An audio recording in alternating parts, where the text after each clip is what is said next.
Jan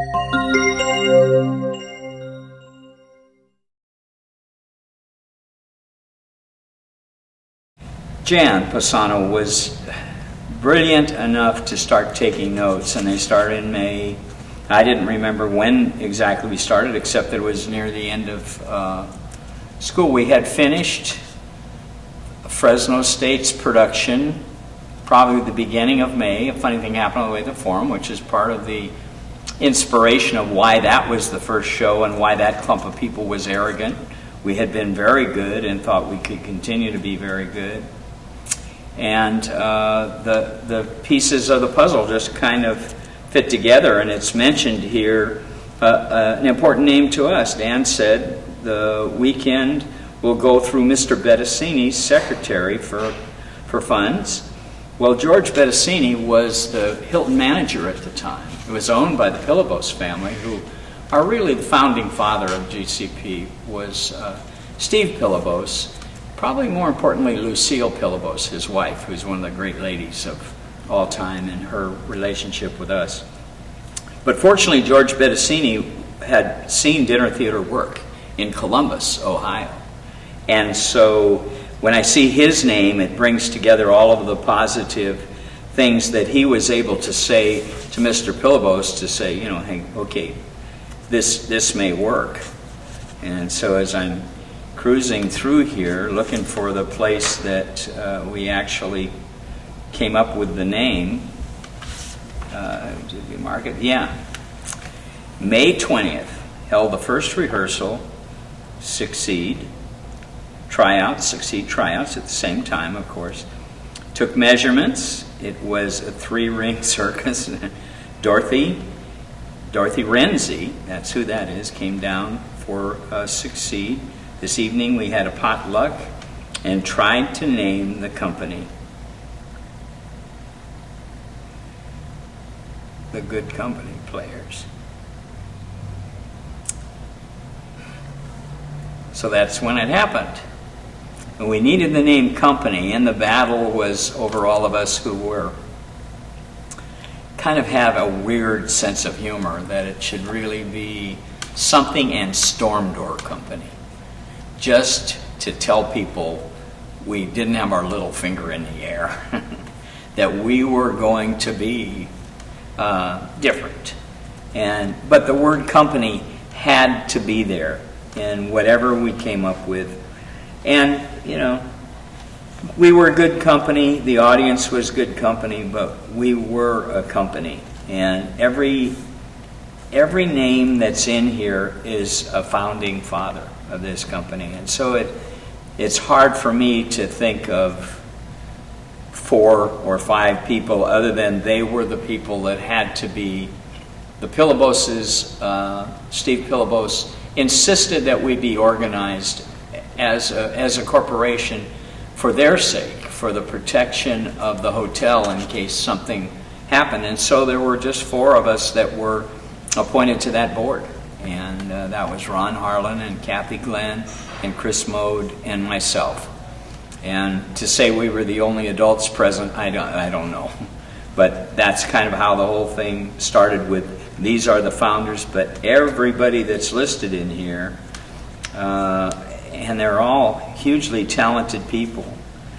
Kathy and I met Roy at the workshop. Roy is Roy Carlson, now in charge of the community band and City College. Kathy Glenn. Mr. Pillabos met us there. He donated a couch, 2 chairs, and 2 tables. Good rehearsal with Scott playing. That would be Scott Hicks, probably, who we lost, passed away. So the early days, you know, now the countdown to kickoff. Rehearsed in the ballroom. This is a big deal. May 31st, we were going to open. We still had scheduled opening June 26th. Had another rough rehearsal. Dan was despondent. June 1st. The cast, June 2nd, typed up a new schedule. The reason I slow down here is June 2nd was my mother's birthday.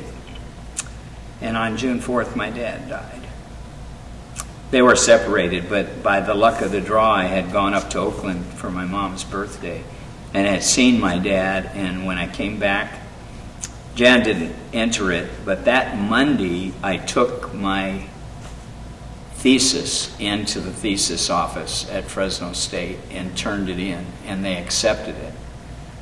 And by the time I got back to school, the secretary called my room and asked to speak to me in my office, and I went in and she told me my dad had a heart attack. So somewhere in this, here's a big day that kind of lifts you up. June 8th, took in $80 worth of season tickets. Took it to the Hilton. And now we've got the table layout in here. Peggy Langin, and I will volunteer to work the desk. Karen Johnson also worked the desk. She's certainly still around, just directed love letters. Last night we discussed morale, attitude, and casting problems until 2:30 a.m. at Denny's. We're running into disagreements and cliques and etc. And tempers and feelings are hurt and everything.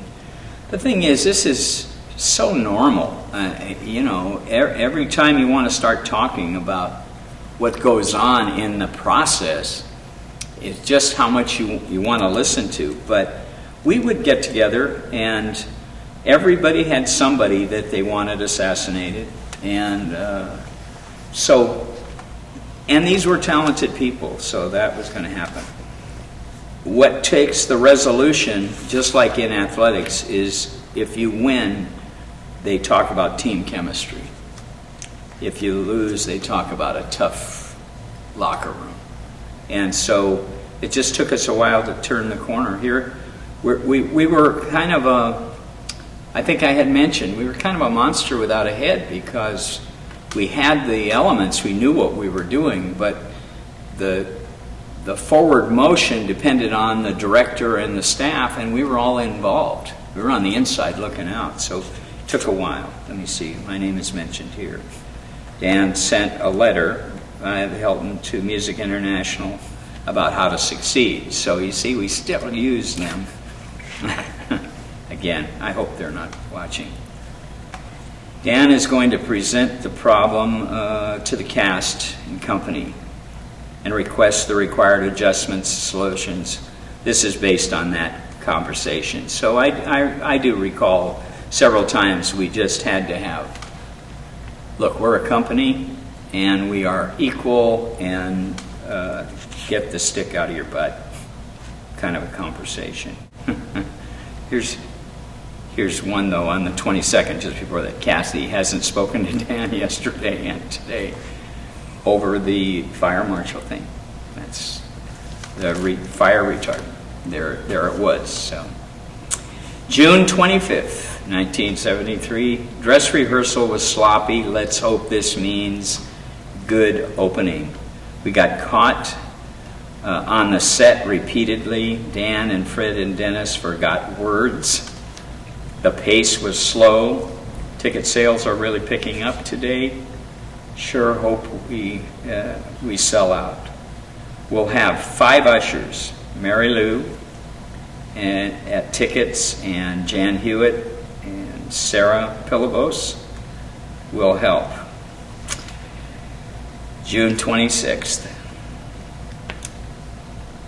Sorry. Open with a smash. Not a thing went wrong. It was terrific. Worked up the work schedule for the next 2 shows. This is so much about what we were. It was a great opening. What are we doing next? And what's the schedule? So as far as what I remember about that night and the night after, the 27th, good performance, good audience, about 250 people. Our review was sensational. So I remember that it was electric. I had the honor of walking out there and standing under the Hilton chandeliers, and I can still come to a stop and looking up, and playgoers, I bid you welcome. The theater is a temple, and we are here to worship the gods of comedy and tragedy. Tonight, I am pleased to announce a comedy, and it really was who we were, and it seemed in that space with the audience close that every bit of arrogance that I knew we had in the first place was justified. I thought our leverage as performers, the fact that we deserved your attention, that demand was there. And then, as I mentioned, I don't have a better line in all of the stuff I've done than and now the entire company. And you start out with just 4 of you working the room and singing Comedy Tonight with a lot of verses and a prayer that you don't screw up the lyrics and that you get everything. But you say that, and then from the sides, in this circle, come all these talented people, and the music and Sondheim music builds and builds and builds. And as you pass each other, you look each other in the eye, and there is something that is excitement, arrogance, preparation, all of the things, and you're looking eye to eye. And the one thing that jumps off the page to me as you pass everybody is the feeling, we're going to kick ass. We know we're going to kick ass. And so we did, simply put.